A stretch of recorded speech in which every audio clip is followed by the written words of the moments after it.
$1 million Ferraris buried in the sand, Bugattis abandoned on the side of the road, Lamborghinis collecting dust in parking lots.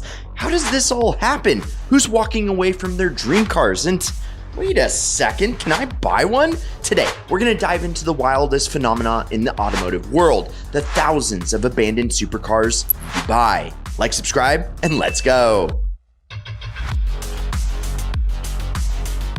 And real quick, there's nothing like a little Huracan Performante V10 in the morning. Okay, if you've ever imagined yourself turning heads in a jaw-dropping supercar, you are in the right place. Sign up. Sign up for the Ideal Collective. Right now, it is completely free, and I've linked to it in the pinned first comment down below. And just by signing up, you'll be the first to know about the giveaway. Spots are limited, so sign up today. Again, it's in the pinned first comment, and now, back to the show. Okay, first, let's set the stage. Supercars, yes, they're extremely fast, capable, and marvels of engineering. But to understand this story, you need to understand one thing. Above all else, they are symbols of status, wealth, and culture. And Dubai, well, its culture is status and wealth. I mean, have you seen the plates that have a 1 on them? They're worth millions of dollars, more than the car. And that will make a whole lot more sense in just a little bit. Anyways, supercars, we're talking about Ferraris, Bugattis, Lamborghinis, Aston Martins, McLarens, and basically just insert any fancy name right here. And in Dubai, seeing any combination of those cars on the road is as normal as spotting your stepdad at the liquor store. A frequent occurrence of nature. But here's where it gets weird. For every shiny McLaren and Porsche tearing up the streets in Dubai, there's another one somewhere on the outskirts left to be consumed by the sand. Cars worth hundreds of thousands, even millions of dollars, abandoned in parking garages, on the side of highways, and even in the desert. Why?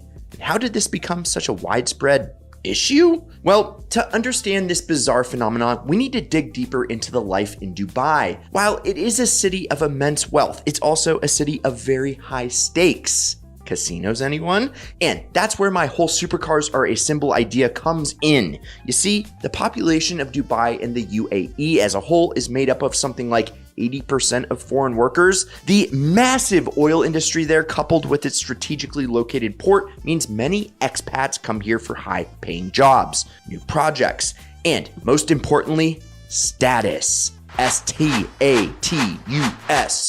Yes. And if you just moved to Dubai for a fancy project manager job and wanted to let everyone know you make the big bucks, well, what's the most efficient way to do that? Oh, I know. Yeah, roll around town in a car that's louder than an earthquake, flashier than the face of the sun, and worth more money than your average new suburban home. And in a city run by status, congrats, man, you are now a playa. Playa, hate the playa, but here is the catch. Loans in Dubai are super easy to get, and when the money is flowing, people don't think twice about splurging on that gorgeous 488 GTB or Huracan Performante. But what they don't plan for is when businesses go bad. That new project you were hired for, well, it just went in the red and it's getting sold off to someone across the world. And you, sir, yes, you have no job and importantly, no way to pay off your super easy to get loan for your insanely expensive supercar. And here's the absolute insane thing.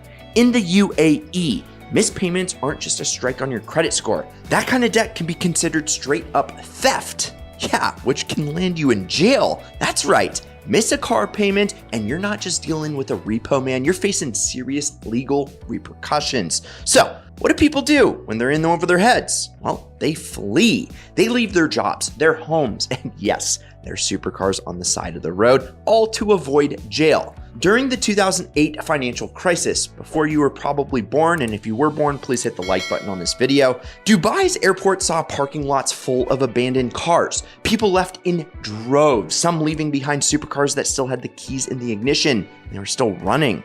I'd take it for a hot lap, wouldn't you? This isn't just a car issue, it's a snapshot of the high-pressure lifestyle in a city built on ambition and high risk. And that, my friends, is why some seriously expensive and rare cars often find themselves becoming part of a sand dune in the middle of nowhere by the thousands. And though it is a super major bummer for these people to have to flee, it's fun for us to see what they left behind. I mean, let's just go down the list. Porsche Carrera GTs, Bentley Continentals, Pagani Zondas, McLaren MP412Cs, Gallardos, Rolls Royces, and literally anything that you can think of. And even the uber rare stuff even somehow finds its way out there too. We're talking Ferrari Enzos, for example, one of 399 ever made. We're talking Bugatti Veyrons. We're talking Ferrari F50s. Heck, I mean, I even saw a Viper and that made Trav cry. Yeah, literally, a grown man cry. All these cars are long forgotten and their owners have fled away. I wonder if they miss them. I mean, I would. It's like a first child. Oh, and we can't forget the McLaren P1, a hybrid hypercar that once ruled the streets. It's now sitting with a flat tire. Or the Aston Martin DBS, a car straight out of James Bond's garage, left to rot in the desert. I mean, there was literally a Koenigsegg One found in Dubai with no one to claim it. Folks, there were only 7 of these cars ever made for the entire world. And one example recently went on the market for $7.2 million.